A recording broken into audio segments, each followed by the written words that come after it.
गोपी चंद मुझ तरफ से बिल्कुल बड़ा अंधेर, गोपी चंद मुझ तरफ से बिल्कुल पड़ा अंधेर। मन हित चित रोग बदले गए टल गो लोचन दिए फेर। माता नहीं हम जानी बात सदगुरु की ठानी, कुल तज के परिवार के योगी की मानी। अब हम लोग गुरु महाराज का बन गए। गुरु महाराज का बनने के बाद में परिवार की बात स्वीकार नहीं करते हैं, क्योंकि साधु होने के बाद में नया परिवार से जुड़ जाता है, संसारिक परिवार नहीं रहता है। संसारिक लोग, संसारिक नाता नहीं रहता है। साधु बनने के बाद में परिवार के भी लोगों के लिए वो पूजनीय हो जाता है कि वो उन परिवार का सदस्य अब नहीं है। साधु बनने के बाद में एक नया जन्म होता है। क्या होता है? नया जन्म होता है। और नया जन्म होने के बाद में आप अपने परिवार के सदस्य नहीं कह सकते हो। पिताजी का जगह गुरु जी का नाम आएगा।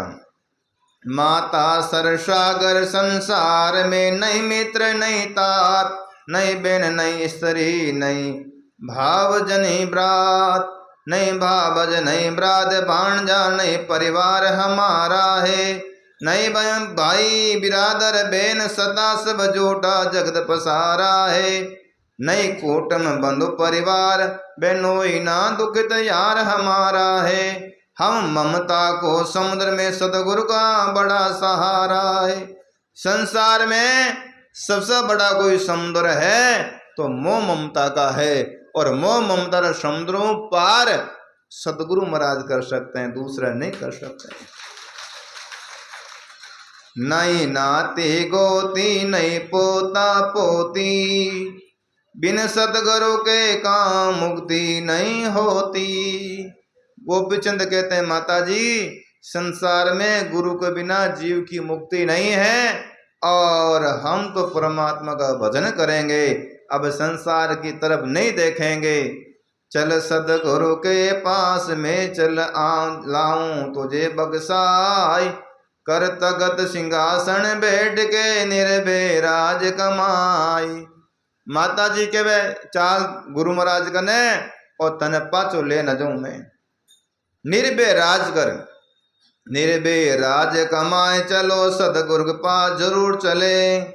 बलि भेंट न गदे सरदा मापिक हम हजबुल मकदूर चले। गुरु महाराज के पास चलते हैं, कुछ लेकर के चलते हैं और गुरु महाराज से माफी मांग लेते हैं।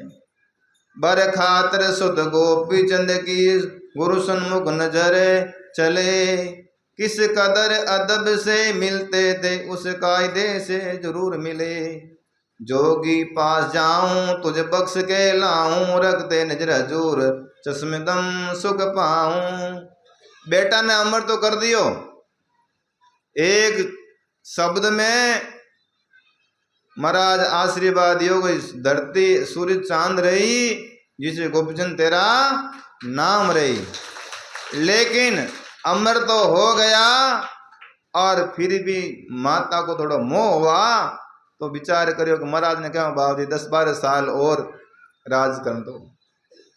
गोपी चंद हट कर चले आए सदगुरु पास, सुत संग आई मेणावती करनी प्रोजन रास। माता भी आई, कहने लगी सदगुरु पे आए आन जट शीश निवाये, सन्मुख करी आदेश दस्तवन दर्शन पाए।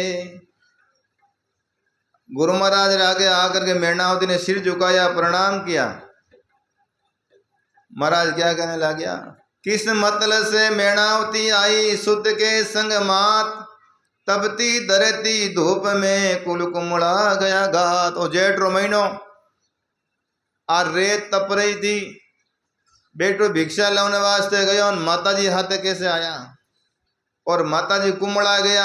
अमीर आदमी कभी पैदल चालिया नहीं, बेने बहुत कुछ अमीरी है, लेकिन तब से बड़ी कठिन है। थोड़ा पैदल चला तो इंतजार करा, टैक्सी मिल जाओ तो ठीक रहे। 1 किलोमीटर जानो होवे तो ही टैक्सी रो इंतजार करा। अमीर कुल कुमलाए गयो गात, सूरज चढ़े गगन धरती जलती है, रे तप रेत धरण दे आंगन लगी कर, नगन चरणा क्यों चलती है। नंगे पैर आई तेरी मन मर्जी सुध अमर किया कर, अमर सबर अलगन रहती है। थारी चाही माँ थारो बेटो अमर हो गयो, अब क्या बात है। जिस काल कुमर को जोग दिया तेरे फजल चौगुण फलती है। महाराज आशीर्वाद दियो के भाई जिन दिन तुम बेटो संतारे भेंट करियो ज्ञान दियो थारे खूब लारे आनंदी आनंद रही, कोई कमी नहीं आवे। होई मनसा पूरी हुक्म हो गया जोरी, अब अपने घर बैठ कर जाए करो जरूरी।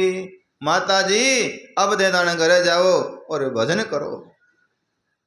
लेकिन मैनावती कहीं कहे इस नरब कुंवर के वियोग में लगता नहीं दरबार। महाराज इन वो बच्चों है साधु तो बन गयो, इन वियोग में दरबार नहीं लगे। सकल सृष्टि मन उछल से रोते जार बेजार। लोग इन वियोग में रोते हैं, रोते जार बेजार। मुल्क की चर्चा सबको नरेश करे, रणवास सकल घर में लो में सोले सो नार कलेश करे। नरप तुम साध सो दुखत है सब, रो कर रुदन नरमेश करे। जुरती नर नारी रोवे कुल बलसारी, करते रुदन बिलाप गुरु मुझे दे गारी। माता जी के